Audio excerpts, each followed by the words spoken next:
안녕하세요. 저는 작년 초 파혼 후 싱글의 삶을 살고 있는 34살 여성입니다.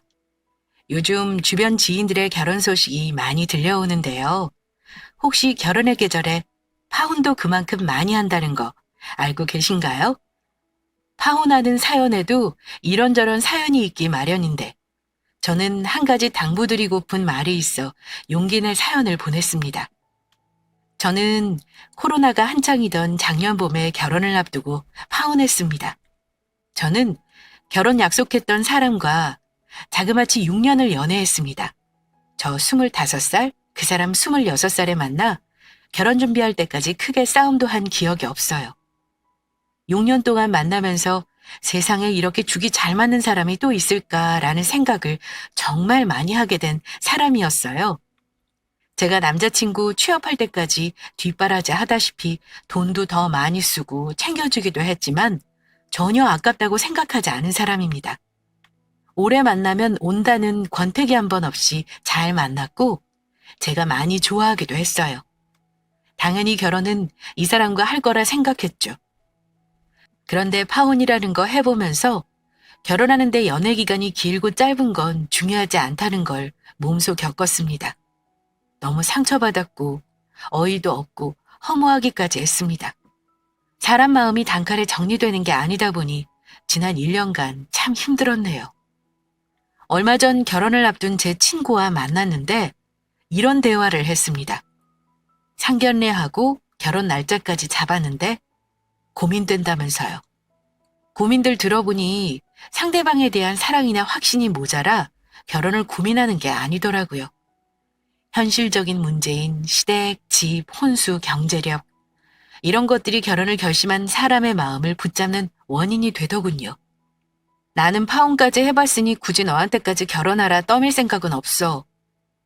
내 생각엔 너 결혼할까 말까 고민하는 자체부터 이미 결혼 글러먹은 것 같은데. 대체 이유가 뭐야?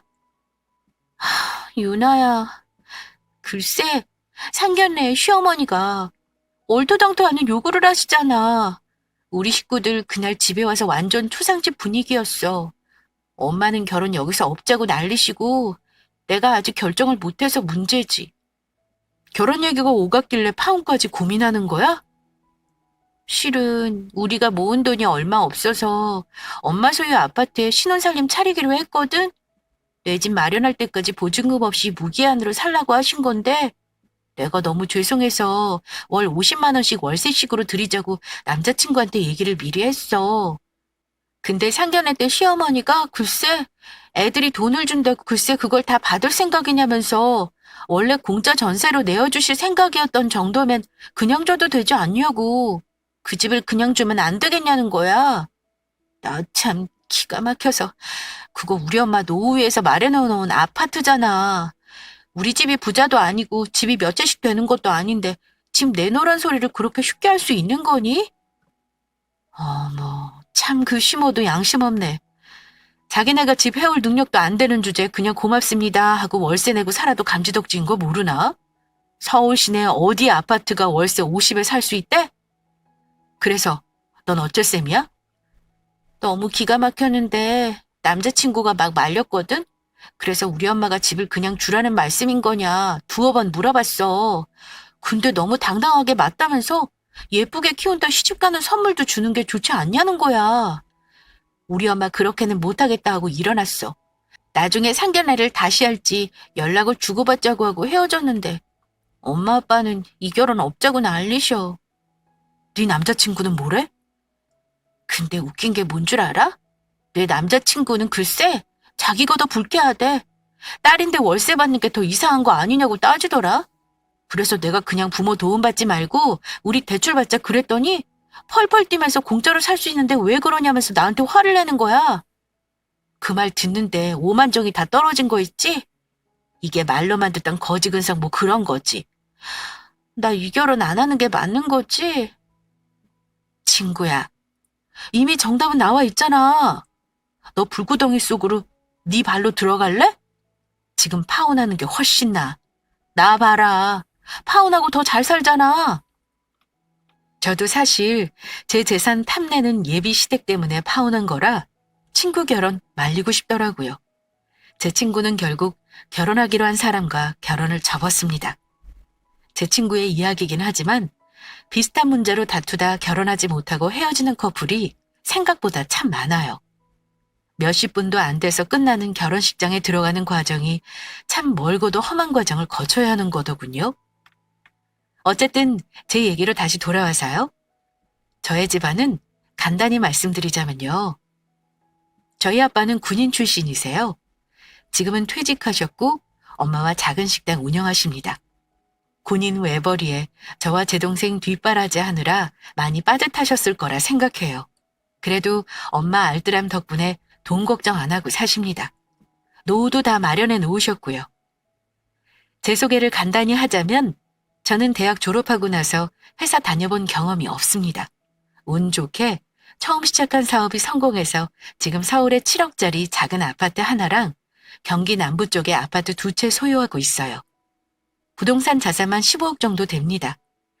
제 배경을 꼭 말씀드려야 파혼 이유도 설명할 수 있을 것 같아 제 사연 들어주시는 분들께 감히 솔직하게 말씀드려 봅니다. 서울 아파트는 제가 10년 동안 모은 돈으로 대출 없이 마련한 100% 제 자산입니다. 나머지 경기도 아파트는 대출이 30% 껴있어요. 차도 8천짜리 외제차 대출 없이 사서 끌고 다닙니다. 대신 사업을 하다 보니 현금이 늘 회전시키는 탓에 당장 굴릴 수 있는 여유 자금은 5천 정도입니다. 부모님 도움 안 받고 거기서 결혼 자금을 다 해결할 생각이었어요. 저는 이 정도면 결혼할 때 숙이고 들어갈 필요 없는 스펙이라 생각했습니다. 남자친구는 그냥 회사원이에요. 대기업은 아니지만 그래도 복지 좋고 퇴직 보장되는 회사입니다. 연봉은 6천 정도 된다고 들었어요. 차는 구형 국산차고 아직 가족과 살고 있습니다. 모은 돈은 제가 듣기론 4천 정도였고요. 경제적인 부분은 결혼 준비하면서 대략적으로 알게 된 거지만 남자친구에게 저의 모든 재산을 오픈하지는 않았습니다. 왜냐하면 남자친구 쪽에서 요즘 반반 결혼을 많이 한다면서 동등하게 결혼하는 걸 얘기했기 때문이에요. 그래서 저도 굳이 여유 있는 쪽에서 많이 해가야겠다고 하지 않았고요. 결혼 준비하면서 비슷하게 맞춰갈 생각이었습니다. 재산이야 어차피 결혼하면 다 알게 될 거고 또 제가 결혼 전 모은 재산을 결혼한 후 남편과 나눌 생각은 전혀 없었기도 했고요. 남자친구는 제 정확한 재산에 대해서는 몰라요. 처음 만나기 시작할 때 서울 아파트 장만하려고 돈 모으느라 데이트 비용 아끼자 했던 건 압니다. 제가 그 아파트 장만할 때 10년간 모은 돈으로 집 산다고 누누이 말했던 터라 아마 그 아파트만 있는 줄 알았을 겁니다. 제가 늘 똑똑한 체하며 그 아파트를 뿌듯해했었거든요. 서울 변두리고 평수가 작긴 해도 어쨌든 샀을 때보다 많이 오른 것도 남자친구가 알고 있고요. 반면 남자친구는 집안이 그렇게 여유롭진 않았어요. 직장 생활한 것도 갓 5년이 넘었을 때이니 집은 당연히 없었고 현금 4천 정도 공상맞게 데이트 비용 아껴가며 겨우 모은 겁니다. 여유 있었던 저와는 달리 남자친구는 늘 돈돈거리는 때가 많았어요. 그러다가 알게 된 게 남자친구가 부모님 대출 갚는 것도 보태고 있고 용돈까지 매월 50만 원씩 보내고 있었던 걸 알게 되었습니다. 부모님 병원비, 건강검진 비용, 명절 용돈, 생신 용돈. 남자친구 아버지가 남자친구 차를 사용하고 있어서 차 세금이랑 보험금, 심지어 각종 과태료 등등 자질구레한 것까지 본인이 다 내고 있었습니다. 그러면서 자기 월급으로 힘들었는지 가끔 저한테 신세 한탄한 적도 있었어요. 여자들은 시집가면 끝인가 봐. 우리 누나들 말이야. 진짜 너무한 거 아니야? 아들만 자식이냐고. 아니 결혼해서 살림 빠듯하다고 부모님 용돈도 잘 안 보내주고 나한테 다 맡겨버리니까 나도 너무 힘들어. 내가 결혼해서 이 월급으로 살려면 정말 까마득하다. 투잡이라도 뛰어야 할 판이야. 누나들이 단돈 10만 원도 안 보낸단 말이야? 그럼 지금 모든 생활비를 자기가 다 부담해? 월급이래봤자 월 300이 고작인데 결혼하고 그걸로 생활이 안 될 것 같은데? 그래도 네가 나보다 많이 버니까 정말 다행이다. 안 그랬으면 우리 결혼할 생각은 못 하는 거지 뭐. 서울에 너 집도 있잖아. 그거 많이 올랐던데 그걸 팔면 여유자금도 몇 억 생기겠다. 그렇지. 그전까지는 아무 생각 없다가 결혼 준비하면서부터는 돈 없다는 뉘앙스의 말을 들으면 마음이 걸리더라고요. 아예 자기 버는 돈은 부모님 생활비로 저당 잡히는 게 당연한 듯 하라는 것 같아 기분이 영 좋지 않았고요. 그런 말 들으니까 예비 시부모가 과연 노후는 준비해 놓았을까 걱정이 되는 거예요. 오빠, 물어볼 게 있는데 기분 나빠하지 말고 대답해줘. 우리 부모님은 노후 준비 완벽하게 되어 있어서 나중에 자식들한테 손 일절 안 벌릴 거라 그러셨어. 혹시 자기 부모님은 노후 준비는 잘 되어 있으신 거야? 보험 같은 건 어떻게 들어놓으신 건지 알고 있어? 하고 직설적으로 물어봤습니다. 그랬더니 나야 모르지. 부모님 노후를 내가 알아야 해? 보험은 내가 내드리고 있어. 실비랑 안보험은 있지. 이러는 겁니다. 그래서 제가 놀라서 아니 왜 몰라? 부모님 재산이나 빚은 몰라도 대충 분위기 보면 알잖아. 부모님이 노후 대책에 대해서 자식들한테 아예 말을 안 하셨다고? 했더니 갑자기 정색하면서 부모님 노후 준비를 내가 어떻게 알아? 그리고 내가 부모님 돈 많은지 적은지 주머니 사정을 속속들이 안다고 달라지는 게 있어? 너는 왜 그렇게 속물 같은 소리를 하냐? 우리 부모님 노후 준비 안 돼서 너한테 기댈까봐 물어보는 거야? 내가 속물이 아니라 당연히 결혼할 상대방 부모님 노후라던가 생활비라던가 궁금할 수 있는 거 아니야? 결혼하면 내가 같이 부담해야 할 수도 있는 거잖아. 한마디로 지금 상황이면 오빠 앞으로 딸내 식구가 2명이란 얘기고 결혼하면 내가 같이 부양해야 하는 건데 왜 내 질문을 오빠나 부모님 재산이랑 노후에만 초점을 맞춰서 기분 나쁘다고 해? 내가 물어본 의도는 그런 게 아니잖아. 저는 솔직히 남자친구의 반응이 이해가 안 되는 겁니다. 아무리 결혼을 둘이서 하는 거라지만 자식한테 나중에 손 벌리지 않을 만큼의 경제력도 중요하다고 생각하거든요. 결혼하기 전에 상대방 부모님 경제력 궁금한 건 당연한 거 아닌가요? 저는 제가 속물 같은 사람이라고 생각하지 않습니다. 그런데 남자친구는 부모 생활과 노후는 어느 정도 자식이 감당해야 하는 의무라고 생각하고 있다는 걸 그때야 알았습니다. 그때부터 결혼 준비를 하면서 여러 가지 현실적인 문제들로 다투는 일이 가끔 생기기 시작하더라고요. 그러다가 양가에 인사하고 나서부터는 갈등이 더 깊어졌습니다. 솔직히 객관적인 상황만 놓고 보면 제가 더 좋은 조건인 건 확실합니다. 이건 제 사연 듣고 계신 구독자분들도 동의하실 거라 생각해요. 저는 재산도 있고 친정 가족 때문에 골치 아플 거리도 없었으니까요. 그래서 남자친구 집에서는 감히 저를 싫어할 거라고 전혀 생각 못했습니다. 그런데 남자친구 집안에 인사하러 갔을 때 알았어요. 그 집에서는 저를 전혀 다른 의미로 부족하게 생각한다는 걸요. 아마 제가 아파트 가지고 있는 거랑 사업을 해서 월 수입이 꽤 된다는 걸 남자친구 부모님은 알고 계셨을 겁니다. 남자친구가 저 인사하러 가기 전에 자랑하듯 말했을 거라 생각해요. 예비 시부모 처음 만나서 식사하면서 이런저런 얘기를 나누다가 신혼집 문제를 먼저 꺼내신 건 남자친구 어머니였습니다. 이름이 요나라고 했지? 우리 현성이랑 오래 만나고 내가 알고 있어. 사업한다고 들었는데 웬만한 월급쟁이보다 나은가 봐? 서울의 아파트도 미리 장만해놨다고 들었는데 맞니? 그럼 결혼하면 신혼살림은 네 아파트에 차릴 생각이야? 하고 물으시는데 제 생각을 말씀드렸습니다. 사실 그 아파트가 좀 작고 오래돼서 신혼살림을 거기다 넣을 수 없을 것 같았거든요. 신혼인데 그래도 가정 같은 건 좋은 거 장만하고 싶은 게 여자 마음이잖아요. 네, 있긴 한데 좀 작아요. 19평이고 지금은 제가 혼자 사는데도 집이 좀 꽉 차거든요. 그래서 결혼하면 제 아파트는 새 놓으려고요. 저희 친정 부모님 살고 계신 별내 쪽에 평수 높은 신축 아파트에서 살 생각이에요. 하고 대답했습니다. 그런데 그 대답을 들은 예비시모 얼굴이 좀 차갑게 굳어지더라고요. 그럼 신혼집은 결국 우리 아들도 돈을 보태야 하는 거구나?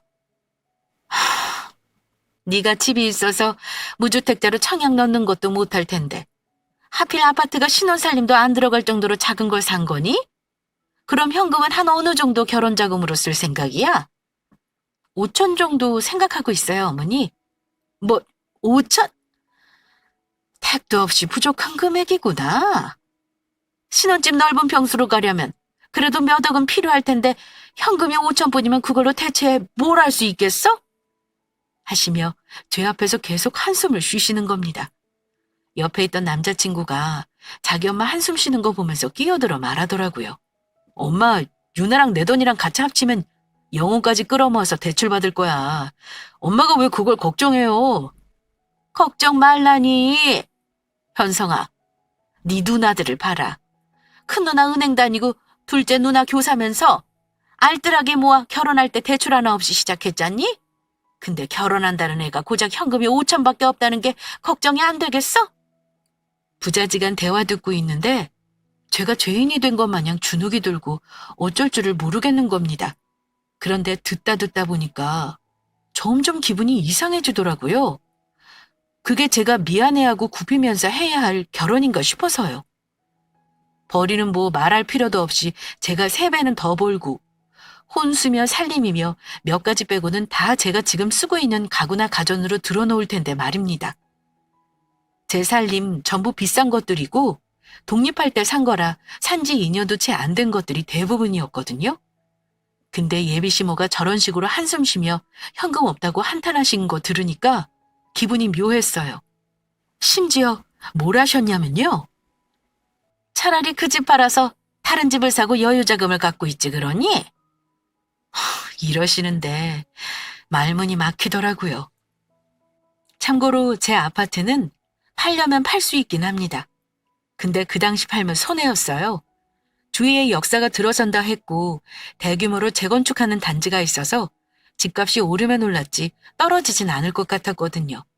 근데 넌지시 그 집을 팔았으면 하는 기색을 내비치시길래 기분이 좀 그랬습니다. 게다가 제가 타고 온 차를 트집 잡기까지 하셨어요. 너는 나이도 어린애가 건방지게 저런 외제차를 샀어? 그걸로 알뜰하게 결혼자금 쓸 생각을 했어야지. 하나를 보면 열을 알지. 저거 혹시 대출 잔뜩 끼어있는 차 아니니? 할부로 샀을 거 아니야? 하시길래 아니요 어머니 저건 할부 안 하고 제 돈으로 산 제 차예요. 사업하려면 솔직히 보이는 것도 중요해서요. 그래서 저한테는 필요한 겁니다. 그랬더니 어머니가 더 언성을 높이며 한 소리 하시더라고요. 세상에 저런 차를 현찰로 샀으면 그게 더 손해다. 그 큰 돈으로 다른 거에 투자했어야지. 아니면 현금으로 가지고 있던가. 겁 없이 저런 차를 턱턱 사니 참 답답하다. 어? 그러니 결혼 자금이 부족한 거 아니냐? 이러시니까 제가 대역죄인이 되는 분위기였습니다. 사실 자기가 결혼할 시기를 딱 예상하고 현금 마련해 놓는 사람이 몇이나 되겠어요? 과거에 저도 그냥 언제 결혼할지 모르고 사업상 필요하니까 차를 샀던 건데 하필 이 시기에 남자친구가 결혼하자고 할 줄은 몰랐죠. 그런데 자꾸 제가 결혼 자금도 모으지 못한 모자란 며느리인 듯 말씀하시니까 속이 상하기도 하고 많이 혼란스러웠습니다. 그런데 웃긴 건 그렇게 못마땅한 듯 혀를 끌끌 차면서도 자기 아들하고 결혼 안 시키겠다는 말은 안 하고 상견례와 결혼 날을 어찌 잡을지 물어보시더라고요. 부모님 의견 물어봐서 상견례를 빨리 하는 게 좋겠구나. 너희 사귄 시간만 몇 년이니? 어차피 이제 와서 서로 다른 사람 만나 결혼할 생각도 아니잖아. 아, 네. 저희 부모님 의견 여쭤보고 말씀드릴게요. 그리고 아까 내가 했던 말 한번 생각해보렴. 집을 가만히 갖고 있는 게 능사는 아닌 듯 싶다. 너 현금 부족한 거 나는 아무래도 불안하구나. 그놈의 현금은 왜 계속 부족하다고 하시는 건지. 그 뒤로는 무슨 대화를 나눴는지 기억도 잘 안 날 정도였습니다. 집에 와서 엄마가 시어른들이 어떠냐며 물어보시는데 솔직히 대답을 못하겠더라고요. 시어른들 어떤 것 같아? 결혼 준비하려면 상견례 전에 대충 날짜도 잡아놓고 이것저것 할 게 많을 것 같은데 너한테 따로 말씀하신 거 있으면 엄마한테 얘기 좀 해봐. 엄마는 이미 제 남자친구를 사윗감으로 생각하셨기 때문에 제게 시댁에 인사드리고 나서 혼란에 휩싸였다는 걸 모르시는 눈치였습니다.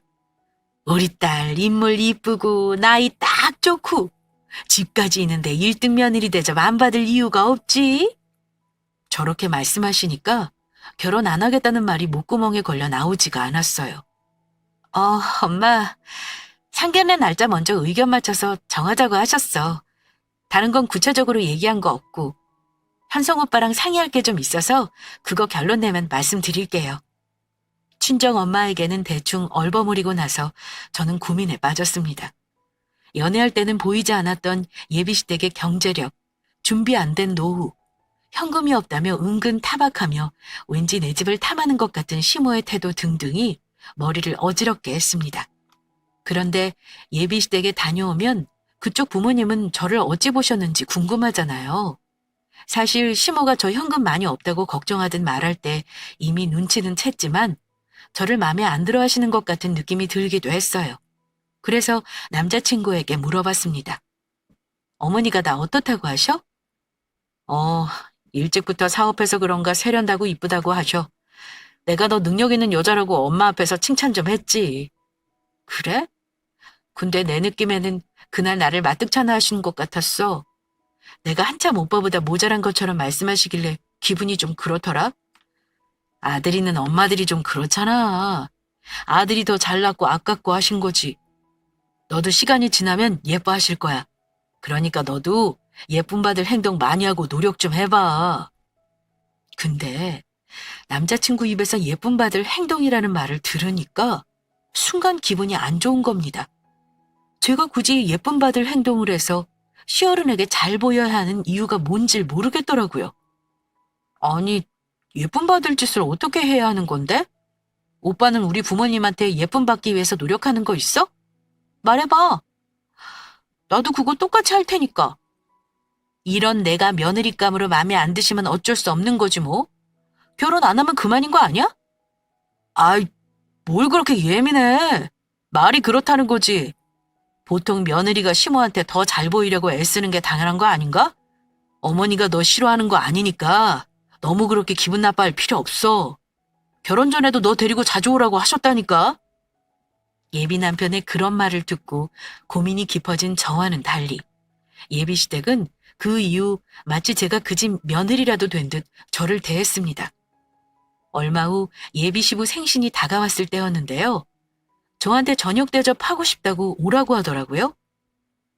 솔직히 그때 갈까 말까 많이 망설였는데 그래도 어른이 초대하시는데 인사까지 한 마당에 거절하는 건 아닌 것 같아 갔습니다.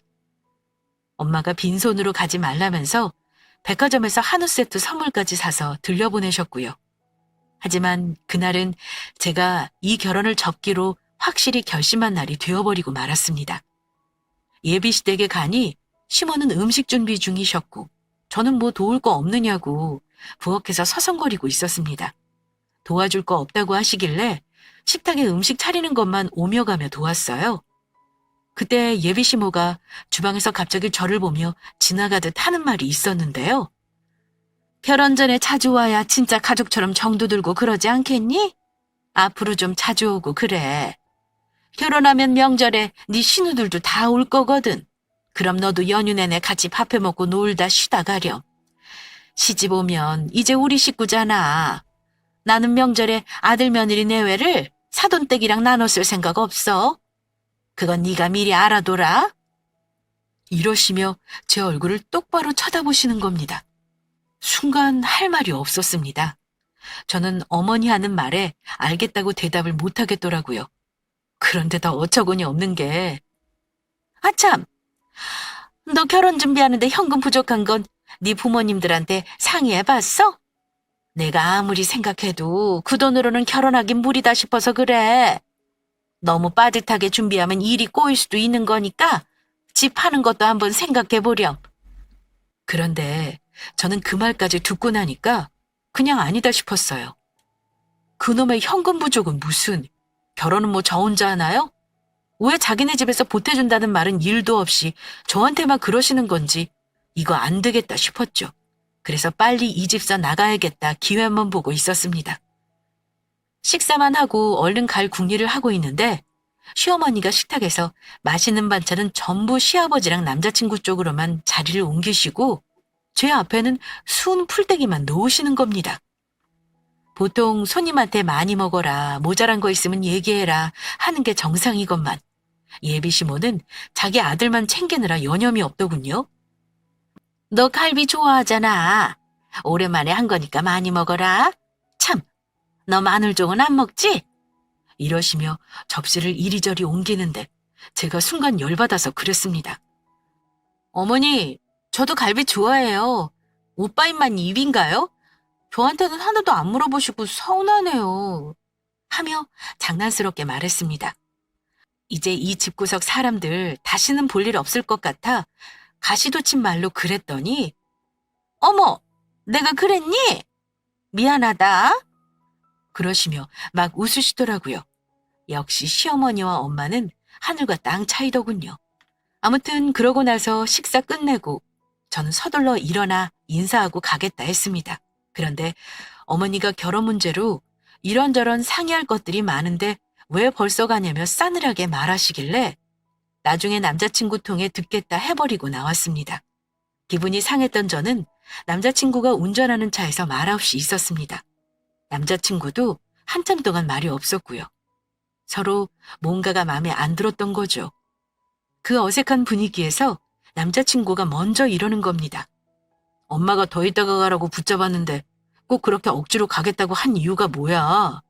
그냥 어머니 말에 네네 하고 맞장구 좀 쳐드리지 그랬어. 자주 와서 점수 좀 따놓고 하면 좋잖아.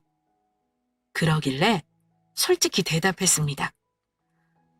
기분 나빠서 내가 아직 오빠 집 며느리도 아닌데 명절에 친정 가지 말라는 말 듣는 것도 어이없고 내 입장에선 이해 안 가.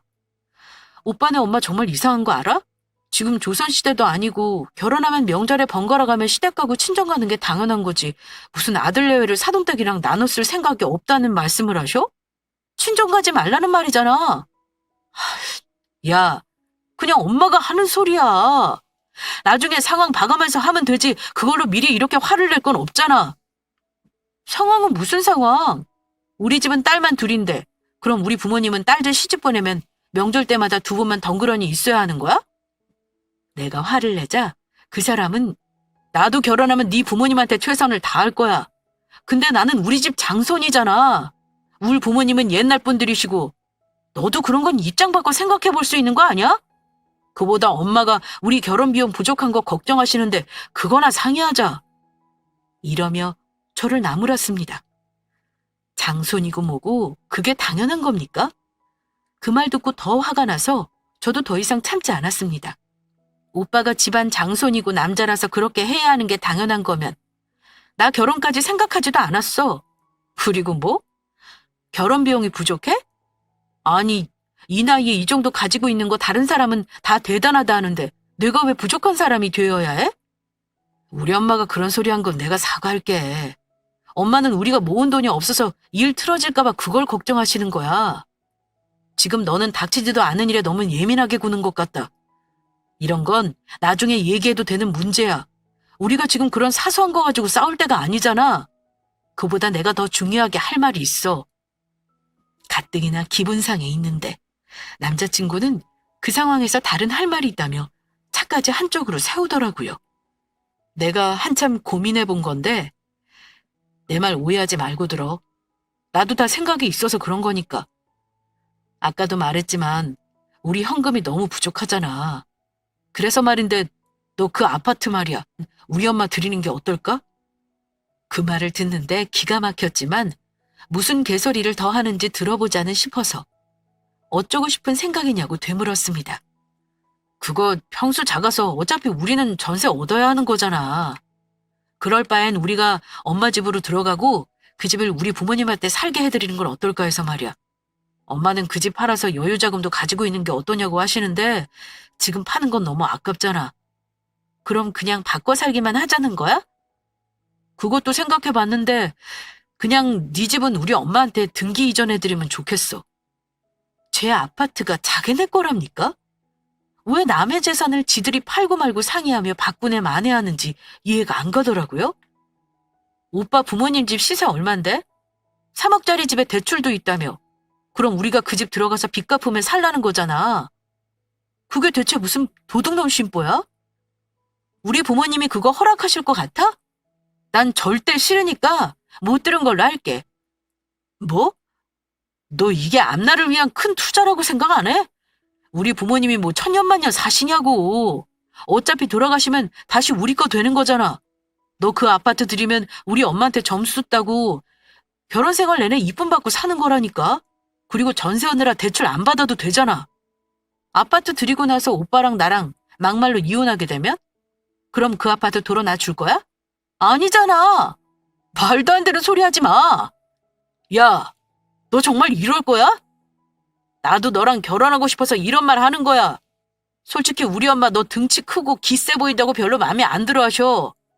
너랑 결혼하는 거 말리셨다니까? 근데 생각도 안 해보고 바로 거절이냐? 생각도 안 해볼 거면 나도 더 이상 할 말 없어. 그냥 때려치우자. 그 사람 입에서 먼저 결혼 때려치자는 말이 나오길래 저도 바로 말해줬습니다. 때려치자는 거지? 내가 바라던 바야. 우리 그냥 파혼하자. 뭐 7억짜리 내 집을 오빠 엄마한테 주자고? 내가 부족한 게 현금이면 오빠는 재산 자체가 턱없이 부족해. 당신네 집은 예의랑 염치가 부족한 집안이고 당신 집안 정말 거지근속 쩐다. 너 말 다 했어? 나는 네가 우리 엄마한테 잘 보일 수 있는 방법 얘기해 준 것뿐이야. 네가 싫다면 어쩔 수 없지. 너 정말 결혼 깨는 거 후회 안 할 자신 있어? 후회 좋아하네. 땅치고 후회하는 사람은 내가 아니라 오빠가 될걸? 나는 오늘 가서 부모님한테 다 말씀드릴 거야. 이 결혼 안 할 거라고. 오빠도 알아서 말하고 여기서 끝내자. 우린 인연이 아닌 것 같아. 결혼은 없었던 걸로 해. 내 집에 오빠 물건들이나 당장 찾아가. 서로 다툼 끝에 헤어지기로 했습니다. 물론 결혼도 없던 일로 하기로 했고요. 씩씩거리며 집에 와서 저는 집에 있는 남자친구 물건들을 싹 정리해서 싸놓았습니다. 마음 같아선 내다버리고 싶었지만요. 그 후 그놈으로부터는 며칠간 연락이 없었고 저는 격양된 마음을 가라앉히고 생각을 차분히 해봤습니다. 그러자 헤어짐에 대한 생각은 더 명확해지고 제가 당했던 상황들이 객관적으로 보이더라고요. 이미 답은 정해져 있었습니다. 이대로 끝나는 것도 나쁘지 않았죠. 그냥 서로 손해볼 거 없이 마음만 정리하면 그만인 거니까요. 그런데 남자친구 놈이 찾아왔더라고요. 어차피 한 번은 겪어야 할 일인 것 같아서 만났습니다. 저는 남자친구 물건을 돌려주면서 헤어지자 얘기했고요. 그랬더니 그놈이 정윤아, 너는 그동안 사귄 게 다 아무것도 아닌가 봐. 아주 정리가 쉽다. 이렇게 헤어지면 누가 더 손해인 것 같아? 남자는 손해볼 거 없어. 나야 지금이라도 너보다 어리고 괜찮은 여자 만날 수 있거든? 근데 그 말 들으니까 너무 화가 나는 겁니다. 그냥 깔끔하게 헤어지면 될 것을 누가 누구 보고 손해니 뭐니 하는지 참 졸렬하다 느꼈습니다. 그런 놈한테는 나도 똑같이 대해줄 필요가 있었죠. 오빠 생각은 그렇구나.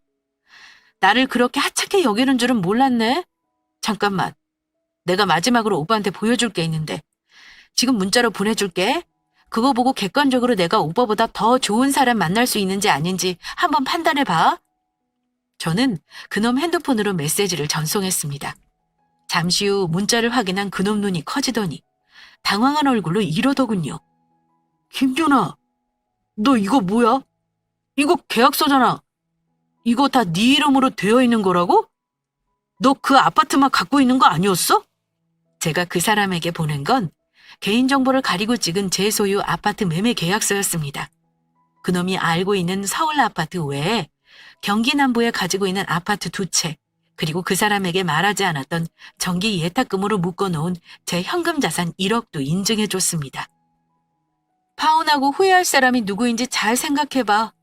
나겠어? 오빠겠어? 오빠는 내 아파트가 그렇게 탐났어? 그 집 어머니 주자고 하면 내가 허락할 거라고 생각한 자체가 코미디다 정말. 나중에 오빠 혹시 결혼할 여자 생기면 절대 그러지 마라. 아무리 오래 사귀었다지만 내 재산은 오빠 거가 아니잖아. 무슨 권리로 줘라 마라 해? 야, 너야말로 그동안 나 속인 거네. 이렇게 돈 많으면서 없는 척하고 너야말로 나한테 그 오랜 세월 사기친 거 아니야?